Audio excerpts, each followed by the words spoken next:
Yoo harka fuunee kabajamtoota hordoftoota keenya akkam nagaa jirtu fayyaa keessanii kun mubeetiif akkuma isin beektan barnoota akaadaamikii fi teeknooloojii irratti qabatee kan isinii dhiyaatudha. Har'aan kana baayoloojii kutaa 12 ineet biheevarii qabateen dhiyaadheen jira. Hanga xumuraatti na faana bu'aa affeerraa. Asumaan namoonni yuutuub kana sabiskiraayibiin goone sabiskiraayib gochuu maatii keenya ta'an laayik sheer gochuu sin irraanfatinaa.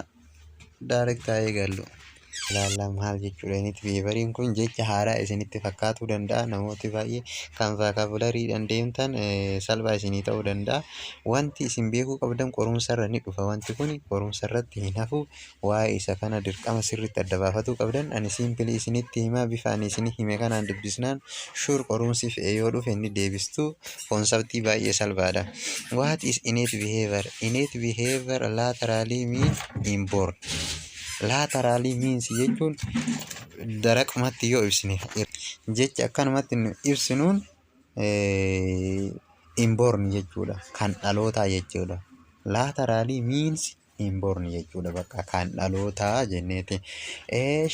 Innate behavior is behavior that presents or potential at birth or hatch. Innate behavior is the behavior that present or potentially at birth or hatching. Innate behavior jechuun kan potentially jechuun wantuma gizema dhalannu keessa jiru jechuudha. At birth or hatching jechuun gizee anqulaalii warra anqulaala yeroo buruqfatu yookiin killeedha jechuudha. Anqulaalii keessaa kan buruqfatu warroota buruqfatantu jira mire simbirroonni killee keessaa anqulaalii keessaa ilmoo isaanii oomishu. Hatching jechuun buruqfatu jechuudha yookiin ba'amaaranya maffalaafal waan jedhamu sani jechaadha. It does not have to be learned. Inni kun maali? Hin baratamu jaa. It does not to be learned. Hin baratamu. An example of innate behavior is shown in the figure 5.7. Kunooti fakkeenya simbirree kana yoo ka ilaaltan taate haati ilmoo ishii afaanin nyaachisti. Afaanin nyaachisuun haati ilmoo ishii kun maali? Afaanin nyaachisuun haati ilmoo ishii kun hin baratamne uumamumaan gizema dhalattu qabdi jechaadha. Inni kun maal jedhama? Innate behavior keessaa isa tokkodha jenneetiin ilaaluu dandeenya jechuudha. However, there are genes that coded for development of potential neural pathway allow to behavior carry out swallow in the other gene coded for present mechanism in case behavior in the carry out is variety according to type. Innate behavior kun isuma kana jechaadha. Maal amma innate behavior jechuun gizema uumamnu kan nu keessa jiru jechuudha. Innate behavior jechuun inborn. Innate behavior kun immoo typii garaagaraa qaba. What is the type of innate behavior are there? Typiin isaa maali? Fakkeenya typii isaa keessaa yoo ilaalle typii gurguddoo 3 qaba. Innate behavior typii 3 keessaa reflection, action, orientation in the instinctive waan jennuuntu jira kuno instinctive. Typii kana 3 qaba innate behavior. Typii kana 3 akkamiin ilaaluu dandeenya tokko tokkoon? Reflex action jechuun maal jechuudha? Gocha riflippii kan jettaniitiin elementariitti barannu san jechuu kutaa 10 illee waan kana barattaniirtu. Gocha riflippii fakkeenyaaf namni tokko fideetiin ija kee bira harka isaa ija kee bira al tokko akka nama si dha'u osoo godhe osoo hin jaalatin ija libsatta. Kuni maal reflex action jenneetiin kan ilaallu keessaa isa tokkodha. Fedhii keetii miti kun dhalootumaan si keessa jira adeemsa keessa hin baranneeti. These are simplest innate behavior. Isa kana jechuun simplest innate behavior as a single action is performed response to specific stimuli. Single action specific stimuli deebii kenna jechuudha. Ija kee bira akkan taane si dha'uuf yoo ka deemu taate namni tokko si mashawwade ati maal goota ija libsatta jechaadha. Maaliif performii goota jechuudha. Simple stimuli maal response kennitaaf responsiin kee ija libsatudha jechuudha. They are nearly always protective. Inni kun maal yeroo baay'ee protectiveedhaaf akka uf oolchuudhaaf ija kee oolchuudhaaf dafseetiin ija kee cufatta jechaadha. Waan akkasiiti bubbeen fa'aa osoo fideetiin awwaara ija kee ni libsatta jechuudha. Protectiveedhaaf. Fakkeenya withdrawal reflex Fakkeenyaaf ibiddi yoo si gube dafteetiniin muddamaan jalaa butatta jechuudha. Maaliif oolfatuudhaaf harka kee akka sirraa hin gubanne oolfatuudhaaf waan hojjetta jechaadha. Which is limp move from stimuli such as heat or pain. Fakkii dhukkubbii yookiin immoo ho'i jirurraa dafteetiniin harka kee butatta jechaadha. Inni kun fakkeenya isaa keessa isa ijoodha. Maal jenneetiniin conclude goona reflex action is the simplest of innate behavior that jennaan a single action is performed is response to specific stimuli jenneetiniin kenna jechuudha. Maaliif fayyada? What is important jechuun they are nearly always protective maaliif of oolchuudhaaf akka miidhamarraa of oolchuudhaaf. Inni bira orientational innate behavior keessa orientational jechuun maal jechuudha? Such kinesis in the taxi would lies in the other simple animal. Kinesisii fi taksii ilaallee jirra. Kinesisii jechuun maal jechuudha? Taksii jechuun maal jechuudha? Kinesisii jechuun rate of movement yoo ta'u, taksii jechuun movement alongitu bakka barbaadu sanitti. Jarri kun lamaan maali? Namni adeemsa keessa hin baranne, ilbiisonni kunniin yookiin biqiloonni kunniin hin baranne. Maaliif? Uumamumaan qaban jechuudha. Gara high intensity of light deemuu uumamumaan waan qabaniif gara san deeman jechaadha. So asirraa kan hin ilaallu this move complex behavior inni kun more complex behavior in organism behavior is way that most likely to move from unfavorable condition in the remain favorable condition. Gara unfavorable iddoo mijataa hin taane irra gara iddoo mijataatitti maal godhu? Move godhanii iddoo mijataa keessa jiraatu jechuudha. Remain in favorable condition. Inni kun maali? Seeruma bineeldota namni hin barsiifne isa kana maali? Uumamumaan qaban jechaadha. Haala kanaan inni sun orientational jennaan. The movement of tax in the kinesis. Instinctive behavior jechuun this often involve most complex behavior. Inni kun most complex ta'e but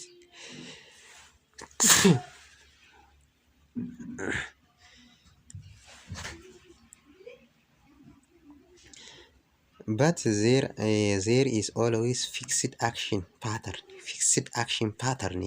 Always fixed action pattern for key stimuli. Fixed action pattern argisiisa maalidha? For given stimuli dhaaf.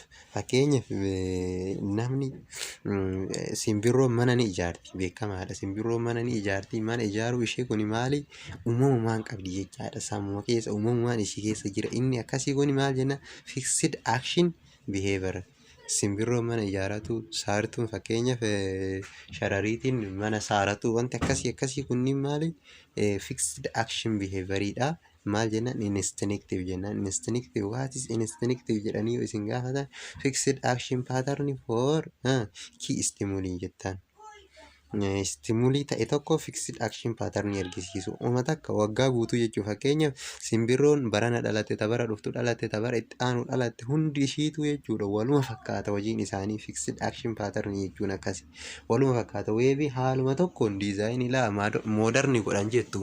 Mana yoo ijaartu simbirroon moodarni godhan jettu. Tabarana dhalatte, tajaarraa 19 keessa dhalatte, tajaarraa 21 keessa dhalatte illee simbirroon manuma wal fakkaatu ijaarti jechuudha. Kana jechuun fixed action pattern jechuun for each key stimuli. Isa kana jechuudha. I think hubattan jedhee yaada. Once began, the fixed action pattern carry out complication even if other stimuli intervene. Also stimuliin barbaade intervene godhee inni fixed action pattern keenya sun fixedidha bakka. Uma tokko hin jijjiiramu actioniin sun. Example innate behavior include. Example innate behavior kanneen kana hammata jedha. Withdrawal of your hand from the hot object. Harka kee daftee wanta ho'aa irraa butatta. Osoo wanti tokko ho'aa tasagartuu ta'e daftee irraa butatta. Inni kun maal jenna? Reflex actionidha. Reflex actioniin maayini faayidaan isaa? To protect yourself yookiin to protect jenneetiniin ilaallee jirra jechuudha. Blinking when some dust get in your eye. Ija keenya fakkeenyaaf awwaarri garaagaraa yoo kaseenu taate ija keenya ni libsanna jechuudha. Inni kunis reflex action keenna ijji keenya akka nu hin banne akka nu hin miidhamneef protect uf godhaa jirra jechaadha. Ofirraa protect godhaa jirra libsannee ija keenya wanta hamaa daaraa hamaa san jala baraaruudhaaf. Kinesis of wood lice is response to change in light intensity in the humidity. Maaliree kinesisiin wood lice kun wood lice jechuun organismii xixiqqaa wayiiti. Inni kun response laayitiitti gara laayit intensity guddaa fi jiidha qabutti move godha yookiin sochii geggeessa. Inni kun sochiin kun maal orientation. Orient jechuun sirreessuu jechuudha. Orientation isinii kennu jechuun sirreeffama isinii kennu waan akkasii waan ta'eef orientational jennaan waan akkanaatiin. Wood lice illeen fakkeenya yoo kana ta'e nest building simbirroon mana isaanii ijaarratu instinctiveedha. Fixed action patternidha. Homa tokko simbirroon jaarraa 19 fi 15 keessallee manuma wal fakkaatu ijaartii hin barattu hin barsiistu jechaadha. Uumamumaan qabdi. Imprinting jechuun wantuma akkasiiti. Jiruma isii keessatti jiruu wanta isii keessatti jiruu keessatti wantuma haala wal fakkaatuun kan adeemsifamu jechuudha. Weaving in the web akkasuma saaruu mana faa saaruu wantoota sassaaruu kunniin maali adeemsi isaaniiti jechaadha. Kunniin waluma fakkaata already waa'ee simbirroota kanneen wal qabata. Jarri kunniin weeb godhu. Weeb jechuun saphuphee maal ka jettaniin san isa san haala isaan ittiin geggeessan keessaa inni sunniin uumamumaan qaban jechaadha. Isa kana fakkaata inni kun. Inni biraa asirraa kan hin ilaallu how are human reflex action brought past forming brought about. Akkamitti reflex action ilmi namaa ittiin waan hojjechuu danda'a jechaadha. There are broadly speaking two main kind of reflex actionidha. Reflex actionii lamatu jira gurguddoon. Isaan maal fa'aadha? Wantoota lama irratti depend ta'aniiti. Those involve our special sense. Tokko kan involve ta'u special sense qaama miiraa kennan kan involve ta'u jechuu qaama miiraa kennan kan geggeeffamu. Fakkeenyaaf aayiin qaama miiraatti, earsi pressure detector jechuun gogaa jechuudha. Gogaan kenna hoo akkami haala pressure kenna detect godha jechaadha. etc. And produce response by muscle. Response maaliin kennaree inni waa'ee warroonni involve sense special sense dhaan warri involve godhan kun response muscleidhaan kennan maashaa kennan jechuudha. Called somatic reflex jennaan. Inni kun maal jennaan? Somatic reflex jennaan. Inni itti aanu hoo these include Niger reflection. Fakkeenya hadooddoo jettanii namni tokko Niger reflection wanta akkasii hadooddoo in the withdrawal from heat reflex. Kunniin qaama miiraatiin kennama jechaadha. Qaama miiraa kennan kan nutti dhagayameetiniin waan jennu jechaadha. Many of fakkeenyaaf pressure reflection pressure detectedhaan ta'uu danda'a. Withdrawal from heat kan jedhullee akkasiin jechaadha. Many of these reflex are protective. Jarri kunniin maal protectiveidha. Waa'ee reflexii kana yoo haasofnu yeroo baay'ee protectivii tana irraa hin haftu jechaadha. Okay, the other one of those involve sensory in internal organ produce a response to also in internal organ called autonomic reflex. Autonomic reflex jedha kun kan maalidha? Internal organ kan inni nuuf maal jedhu response nu kennu suniin jenna. Autonomic reflex jenna. Include reflex controlling. Inni maali ka autonomic kun reflex controlling what? Heat rate in the birth rate jechaadha. Heat rate fi birth rate maal to involve nu godha? Autonomic reflex dha. Type of reflex keessa jedhee yoo nu gaafate maal jennaan? Autonomic reflex jenneetiin hin deebisna. To understand how two type of reflex action operate in the must look that at the structure that nervous system. Our nervous system divide physically into two major component. Major component lamatti qoodama. Maaltu? Nervous system. Sirni narvii kenna iddoo lama qoodamuu danda'a. Iddoo lama gurguddootti qoodamuu danda'a. Keenya Central nervous system jechuun comprising brain and spinal cord. Central nervous system jechuun inni beektu spinal cord, brain fi spinal cord qabata jechaadha. Inni itti aanu immoo peripheral nervous system jechuun comprise cranial and spinal nerve. Cranial jechuun spinal nerve jechuun nervii spinal cord irratti argamu. Cranial nerve jechuun nervii gara sammuutti argamu jechuudha. Nervii gara sammuutti argamu jara kana lamaan of keessaa qabata jechuun maaltu peripheral nervous system. So however we divide our nervous system functionally into hojii isaanii irratti hundoofne bakkee garagaraatti qoonna jechuudha. Maal nervous system sirna nervii kana function isaanii gocha isa dalagaa isaanii irratti.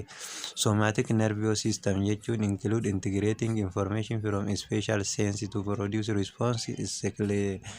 Skeletal muscle jennaan. Skeletal muscle jennaan. Skeletal muscle maal irraa sensory special sense irraa fuudheetiin response gara skeletal muscle itti geessa jechaadha. Inni autonomic nervous system kan jennuun immoo integrate information from receptor into internal organ and produce response the same or other organ or gland. Gland maal irraa fuudha? Receptor irraa fuudha. Receptor jechuun nervii dhaamsa deebisuu irraa fuudheetiin gara qaamota garagaraatitti geessa jechaadha. Okay, inni biraa autonomic nervous system illee iddoo garagaraatti qoonnee ilaaluu dandeenya. Isaan keessaa tokko maal jennaani?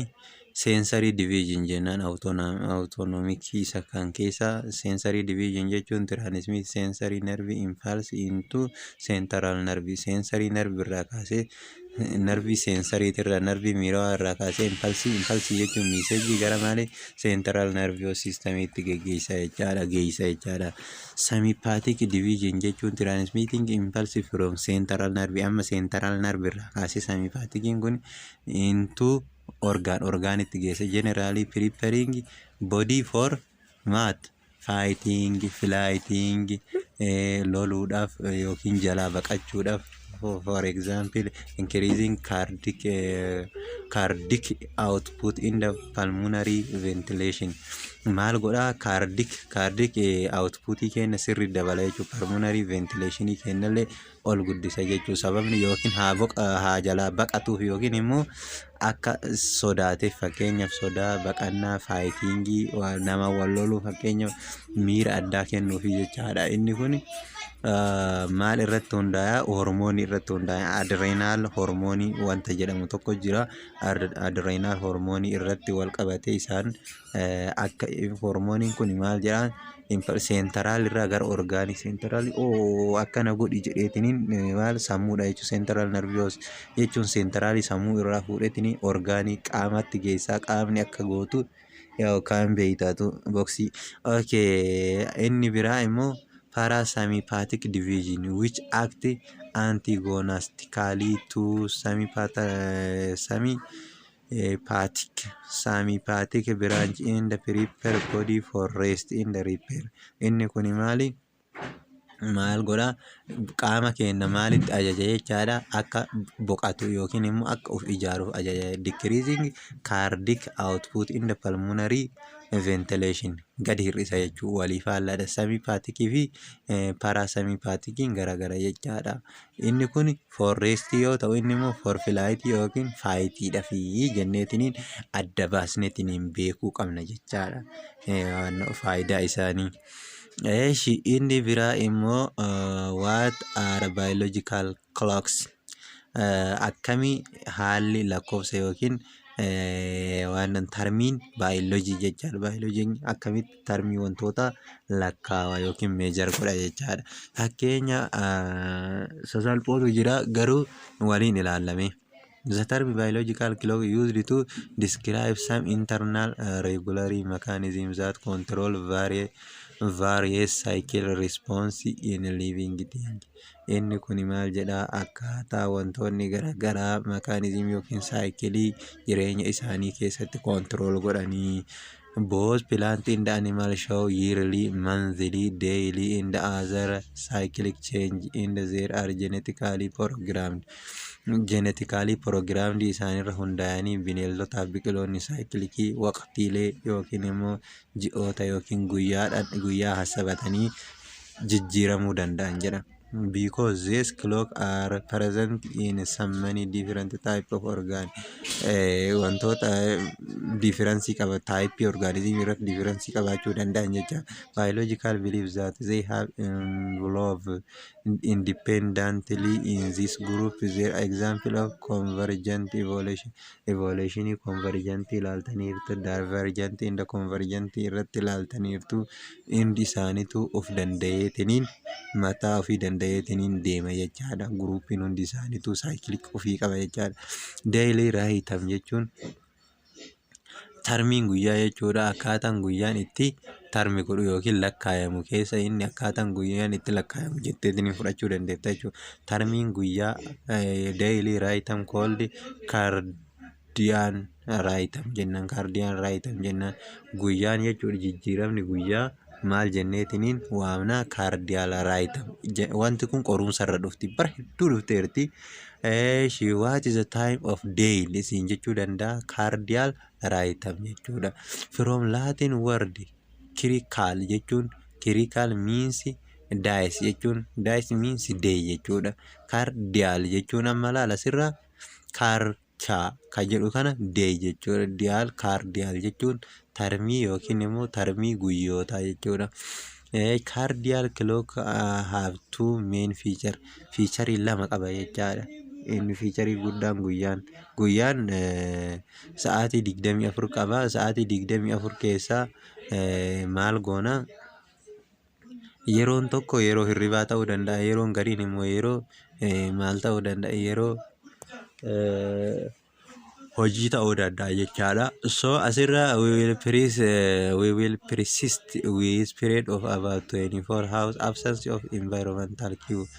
Yoo rakkoon adda addaan jiraatin guyyaan maali? 24 sa'aatii 24 qaba beekamaadha. Synchronized to 24 hours cues is such a light dark cycle is called entertainment. Jijjiirama jira jechuudha. Maal irra yeroon tokko halkan yeroon tokko guyyaa akkasitti wal jijjiiraa deema jechuudha. Yeroon tokko ifa yeroon tokko dukkana. She is the biological clock of a mammal and some other animal is found in a small area. Hypothalamus. Hypothalamus jechuun hypothalamus of brain. Maaltu biological kun biological clock kun eessa keessa sammuu keessatti kan argamu akkaataan wantoon kun small area wayii kan sammuu keessa hypothalamus jedhamu keessatti argama. Inni sun maal jedhama iddoon hypothalamus keessaa sun called suprachiasmatic nucleus jennaan. Suprachiasmatic nucleus jennaan. Iddoon eessa keessatti argama? Hypothalamus keessatti argama. Sammuu keessatti argamu. Maaliif nu gargaara? Inni sun wantoota garaagaraaf nu gargaara. Faayidaan akkamiin guyyaa sa'a kana rafuu qaba, sa'a kana ka'uu qaba jedheetiniin sammuu keenya ajajuu dadhabdee hin dadhabnee sammuun keenya keessa wantoota hedduun fankishiniin hedduun eessatti hypothalamus keessaa bakka suprachiasmatic jedhamutti geggeeffama jechuudha.